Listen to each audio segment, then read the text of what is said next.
After taking 4 of 5 against the Atlanta Braves in a 5-game series, the Mets are now 6.5 games ahead and are the clear-cut favorites to win this division. On the show today, I'm going to be talking about everything we saw this weekend. Max Scherzer and Jacob DeGrom going back-to-back games with utter dominance. Edwin Diaz being the best closer in baseball. A Mets lineup that has woken up after the trade deadline additions. So much amazing baseball to discuss on this edition of Locked On Mets.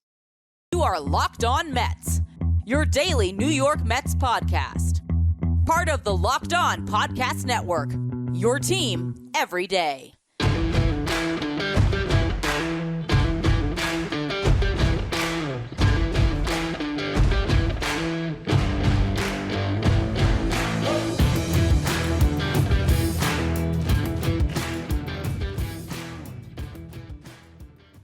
Hello to all you amazing Mets fans. You're watching Locked On Mets, part of the Locked On Podcast Network, your team every day.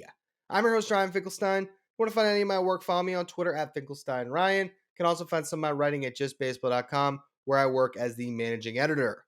Today's episode is brought to you by Vroom. With Vroom, you can buy a car entirely online and have it delivered straight to you, so you never have to go to a dealership again. So next time you need to buy a car, just grab your phone, go to vroom.com, and check out thousands of great cars.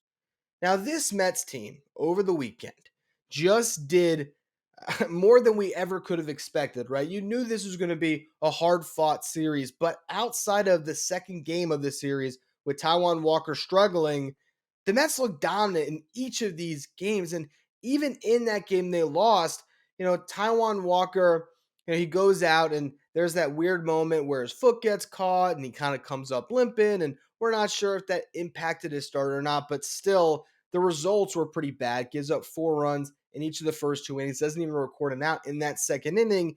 Yet you look at what the Mets did in that game. They ultimately lose 9-6, and they score 6 runs. They could have scored 8 if Ronald Acuna Jr. didn't rob a home run by Pete Alonso. And they just continued to fight, to grind. And in the atmosphere at Citi Field, that's becoming a legitimate home field advantage where the crowd's rocking and also the players are playing up to it. You see Pete Alonso, motioning to the crowd after every big RBI. And man, this guy will get a full podcast this week devoted to his absolutely fantastic season, an MVP-like campaign. Obviously there's other guys who are vying for that award, but the way that he has really taken control, particularly the last couple of weeks, but all season long in these RBI spots, it's just been massive. And the same can be said about Francisco Lindor. So you look at what happens in this series, and after they kind of split the first 2 games, it becomes almost your traditional 3-game set right over the weekend, although this one played out a couple days longer than that. And when it boiled down to the 3 games, it was a doubleheader on Saturday and you had the game on Sunday. But you look at how it ends up shaking out. And the first game of that doubleheader was hilarious to me because it's David Peterson versus Jake Odorizzi. And anyone who listens to this show last week, when the deadline happened and everyone was overhyping the moves that the Braves made, I was talking about the Jake Odorizzi trade, and I said, look, nice addition, but I think David Peterson is a better pitcher and he's sitting in Syracuse right now. Well, because of needing that extra arm for this series, the Mets bring Peterson back up to make the spot start, and he outduels Odorizzi, and he was sensational. He gets lost in Scherzer and DeGrom, who we're going to spend an entire segment talking about next, but this guy has just been so consistent for the Mets. Goes 5 1/3, 3 hits, 3 walks, 5 strikeouts, no earned runs. That's massive for this team. And in that game, the Mets go 7 for 14 with runners in scoring position. Francisco Lindor, 3 hits, 3 RBIs. Late in that game, unfortunately, Edwin Diaz had to be used because Seth Lugo gave up a pair and Yohan Lopez gave up 3. But Diaz is as locked down as they come right now. That was his 25th save of the season. Got his 26th save a couple hours ago or an hour ago before I'm recording this show right now. He's been so good. And so you get that first win under your belt. You're like, all right, here you are sitting there with 2 wins, and all you need is to win either game with Scherzer and DeGrom on the hill. But they win both of them. And Scherzer and DeGrom were exactly what we've been dreaming them to be ever since the offseason. two future Hall of Famers pitching like it in back-to-back days. And it's so monumental to have that type of a 1-2 punch. That's why now, as I'm looking at this team, when we finally see the full picture post deadline with Jacob DeGrom in the mix, it's hard not to dream of what they can do. It's hard not to say that they're the favorite, not only in this division, maybe in the National League. I mean, you got the Padres and the Dodgers. There's some heavyweights out west. Don't get me wrong, but here's a Mets team that in any given series can start with two Hall of Famers, as I just said. It's insane. And again, we're going to talk about what Scherzer and DeGrom did. We're going to give a full segment to that next. But, Scherzer goes 7 scoreless. He was just, competing his ass off the whole time. You get an incredible defensive play that deserves mentioning in that game with Louis Guillorme gunning down a runner at the plate on a play you just don't see. Buck Showalter says that was a new one for him to see this guy get a ground ball hit to him. Travis d'Arnaud takes a little bit too long to break to the plate, and Guillorme has the balls to throw it home and get him out. It's just little plays like that that separate this Mets team from other teams in baseball right now. And so you have that game where the Mets, give Scherzer 4 runs of support. They tack on a couple late. Michael Givens and Trevor May each give up a run. Obviously, the bullpen still a little bit of a concern, but when you're getting great starting pitching, when the lineup is performing as it is, it's a little bit less concerning, especially when you have a bullpen that might be struggling, yet it has a couple of arms in Adam Ottavino and then Edwin Diaz, who are just so lights out right now that can kind of mask some of your warts. You just have to make sure that those guys can stay rested enough that you can go to them. But the Mets in this series make it through 5 games in 4 days and are able to massage their way through it. Buck Showalter working his magic throughout the series to pull on the right strings and get 4 of these games. And it all leads up to Sunday. And like I said, we're going to talk more about these guys in a minute, but Jacob DeGrom was perfect through the first 5 2/3. I mean, it's ridiculous. Like I said, I'm going to talk about it more in a minute here, but the Mets give DeGrom 4 runs of support in the 3rd inning. That was rare to see. It was highlighted by RBI doubles from Pete Alonso and Mark Canha. DeGrom ultimately exits having given up 2 runs. He walked Adrianza and then gave up a 2-run homer to Dansby Swanson, and that ended up being the 2 runs that are on his ledger for the day. Also the 1 hit and the 1 walk, but other than that, it was just unhittable perfection from the best pitcher on the planet, who's now back in this rotation looking as healthy as ever. You then get the bullpen in this one. Joely Rodriguez goes 2 1/3 scoreless with 4 strikeouts. Nobody had that coming.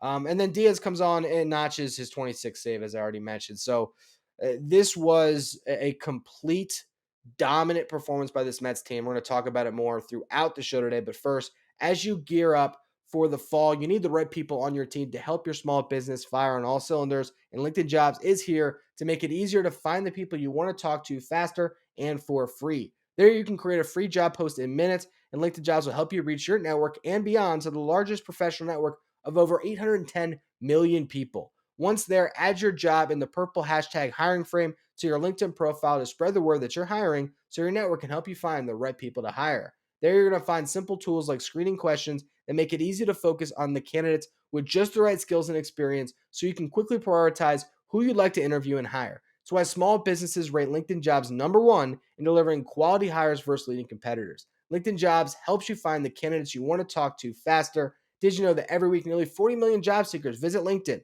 Post your job for free at linkedin.com/lockedonmlb. That's linkedin.com/lockedonmlb to post your job for free. Terms and conditions apply. All right, so we have to devote an entire segment to what we just watched, not only today with DeGrom, but a night prior with Max Scherzer.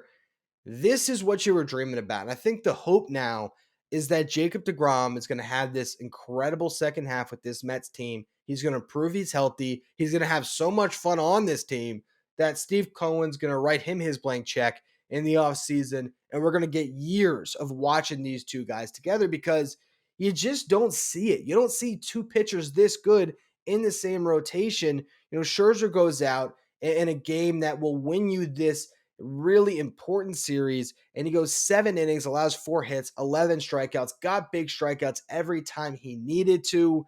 He is just incredible. Over his 7 starts since coming back, a 1.37 ERA, 61 strikeouts in 46 innings, a 0.85 whip. It's just remarkable stuff for the season now. 15 starts in a Mets uniform, a 1.98 ERA, 95 and two thirds with 120 strikeouts and a whip under one.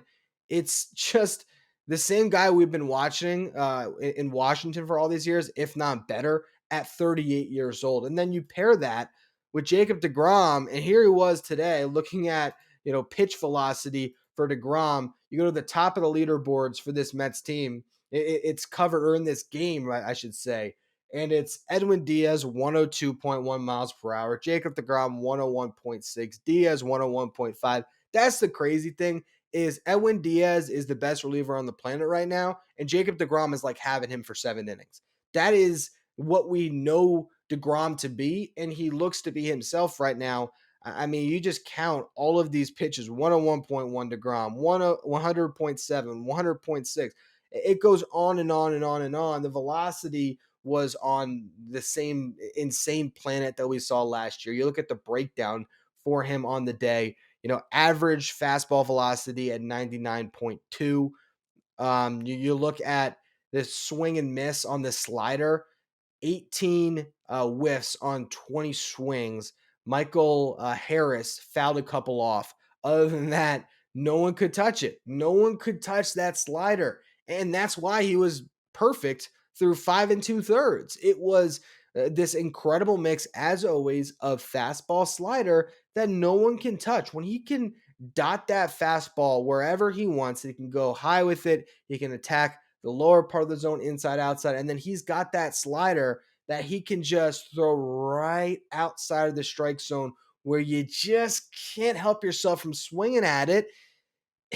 It's just the best pitcher that you're ever going to see. I mean, that's what DeGrom is to me. In my lifetime, I've never seen a better pitcher than Jacob DeGrom. And there's been a lot of good pitchers on the Mets in my lifetime and just in baseball in my lifetime. And obviously, you see guys like Justin Verlander and Clayton Kershaw at his best, and even Max Scherzer. And, you're almost kind of splitting hairs trying to talk about who's better than who. But what DeGrom has done, not only with his two Cy Young seasons, but the half season last year in 2021 and the half season we think he might put together this year, it's just a stratosphere of unhittable that starters aren't supposed to reach. And the fact that he is on this team pitching like this, and I mean, obviously you have two aces, but Scherzer being around longer, he has been the ace of the staff this year. The fact that DeGrom can just kind of work his way back into the mix, and it just makes this team so damn scary for other teams in baseball right now. And now you look at this Braves, roster and what they have, and as good as they've been since Michael Harris came up, they had been, the best team in baseball over a large stretch where their record had been great. They don't got two horses like that. And now they're looking up at the standings and they're 6.5 games back. Knowing that, depending on how things shake out, I mean, just looking at the pitching probables here, you got, I mean, what? So DeGrom just pitched today. So 1, 2, 3, 4, 5. Let's say he starts Friday. 1, 2, 3, 4, 5.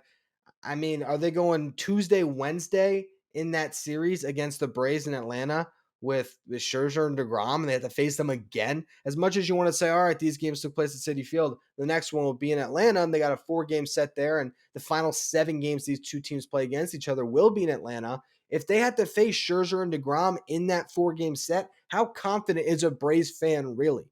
So this has always been what separates the Mets from everybody else. But in a massive series, two teams who are vying for this division going head to head, all eyes on them this weekend. To see it finally, to see Scherzer go 7 scoreless, to see DeGrom go perfect through 5+ against a good lineup. How are you not on cloud a million? Not just cloud 9, something beyond that as a Mets fan today. You got to be. But what I want to do in the final segment here is not only preview the upcoming series against the Reds, because that's going to be all fine and well, but I want to talk about how the Mets are now sitting here with just a clear golden opportunity to run away with this division. Not just win it, potentially run away with it. Before we get to that, though, BetOnline.net is your number one source for all of your betting needs and sports info. Find out the latest sports developments, league reviews, and news, as BetOnline is your continued source for all of your sports wagering information, including live betting, esports, and scores. BetOnline.net is the fastest and easiest way to check in on all your favorite sports and events, including MMA, boxing, and golf. Head to the website today or use your mobile device to learn more about the trends in the action. BetOnline, where the game starts. Now, as we look towards what is left for this Mets team and what they've done so far, even against the NL East this year, they're 37-14, and they haven't lost a series yet. Against their own division, they are, again, 37-14 and have yet to lose a series. So you look at trying to win the National League East, that's a pretty damn good way to start things off and to put yourself in a position. And against the Braves, they're 8-4. Now, 7 more to be played in Atlanta. So theoretically, they could still lose the season series, but all they got to do is win what? 2 of those games? And they win the season series. And generally speaking, if you can win the season series against the team that could come in second, that could be the separating factor. And I imagine the Mets win more than 2 of those final 7 games against the Braves. And you want to look at kind of their schedule ahead here, right? There's a 15-game stretch that is a little bit difficult, right? You got 3 against the Reds. You got 3 against the Phillies. Then you travel for those 4 in Atlanta. You have 3 in Philly. And then 2 against the Yankees at Yankee Stadium. So that's a 15-game stretch right there. Beyond that, 28 of the Mets' final 37 games come against teams that are under 500. There's a series against the Braves at the end. There's one against the Dodgers. There's one against the Brewers. But overall, it's a lot of bad baseball teams that the Mets can beat up on. Then you look at the fact that they play way more home games in the stretch than the Braves, who have been very home-centric up to this point of the season. And again, they have a 6.5-game lead again. This is the type of series, and I said this going in, that would set the stage for the final stretch of the season. It would set a tone, and there would be a momentum that would be grabbed depending on what happened here. If it was a 3-2 split, yes, it would have been great to see the Mets win it, by all means. But to win 4 of 5, that is an impactful set of events that could just change the way that both of these teams feel about themselves in this final third of the season. Right now, if you're the Mets and you're in that clubhouse, you feel untouchable right now. And then that's just a snowball effect that keeps rolling where now the guys are all getting that clutch hit. They're taking first to third. They're making that play that you don't expect where Guillorme guns down a runner at the plate. It's the little things that begin to stack up, and it's easier to stack them up when the vibes are good, when Citi Field's rocking, and when this team is on a roll. The way the lineup is performing right now is something that just gives me the utmost amount of confidence again, because it's looking like that team from the first 2 months of the season that was a top 2 offense in baseball just behind the Dodgers. But now this DH platoon has worked out wonderfully with Vogelback and Darren Ruff. Small sample size on Ruff, larger sample size on Vogelback. Tyler Naquin, the quietest addition, has been really impactful, looking like he's going to take Mark Canha's job, and Canha's been good this year. And I also love that they have finally kind of given the keys to Guillorme as the starting third baseman. They're putting that defense on display.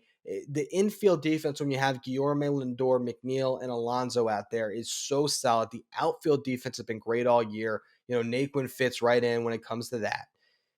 This is a complete team, and they now are really set in defined roles. And I think those roles are ones that can really, be beneficial to everybody, and everyone can thrive. I think the only player that's almost miscast now is Mark Canha, only because he had been better this year against righties and lefties, and now he's going to face more lefties than righties with Naquin in place. But we'll see how he adjusts to it. He's a team player, and I'm sure he's going to give the Mets all he can to be an impactful player down the stretch. Let's give you a quick preview here of this series. Justin Dunn makes his Reds debut starting on Monday here against Chris Bassett. Bassett, 3.61 ERA, 121 strikeouts on the year. He has been very solid. It'll be interesting to watch him shake off a bunch of pitches against a Reds lineup that wasn't great and got worse when they dealt their best offensive player of the season in Brandon Drury. So that will be The game one matchup, you got Mike Minor in his 6.19 ERA. He's 1-8 on the season going in game two. That is a lefty, so Darren Ruff will be in the lineup instead of Vogelback. Your right-handed group will be out there, so Eduardo Escobar will be playing third base. It'll be Canna most likely with Nemo and Marte in the outfield. And you're always going to have Lindor, McNeil, and Alonso out there in the infield. So that's what's shaping up there with Carrasco on the mound. And then Taijuan Walker looked to bounce back in the final game. The Reds have not announced a starter in that one, but this is just a great chance here for this Mets team to try to win 2 or 3 more here. Follow up this momentum, keep it rolling, and try to continue to build that lead on a Braves team that has to be just reeling right now after what just happened. While the Mets are going to play the Phillies or the Reds, then the Phillies at home, the Braves are staying on the road. They got 2 against the Red Sox and they got 4 in Miami before they can head back to Atlanta. Obviously the Red Sox aren't having the best of years, but it's still a tougher team to play. And then when it comes to the Marlins, I mean, you would think that would be an easy series, but you never know when you go down to Miami against a division rival. So I think it's going to be interesting to see where these two teams are at when they meet again. Monday, August 15th, next week here.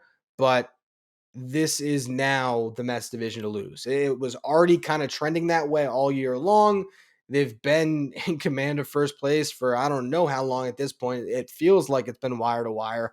I don't think it quite was, but maybe close to it. And now you're in this position where that division lead's expanded again. The Braves are closer to the Phillies in this things than they are to the Mets right now. And like I already outlined, the schedule favors the Mets. The fact that their 5-man rotation is finally in place favors the Mets. And the way this lineup has looked over the last, 2 weeks now is certainly making you feel damn good about their chances to not just win, but even potentially run away with this division. We'll have to revisit the conversation when they face the Braves again, but that is where things stand right now as we just watched a 5-game series that I don't think Mets fans are going to forget for a good amount of time now. That's going to be all for this edition of Locked On Mets. On tomorrow's show, I'm calling it right now. I'm talking Pete Alonso. He has to be addressed. I'm going to do a deep dive into his season so far, with also probably an article I'll follow up over at Just Baseball as well. So make sure you check us out there. Make sure you check me out on Twitter at Finkelstein Ryan. Check out this show at Locked On Mets. Thank you for making Locked On Mets your first listen every day. Now for your second listen, check out Locked On MLB. Paul Francis Sullivan has you covered with everything going on in Major League Baseball. You can follow Locked On MLB wherever you get podcasts.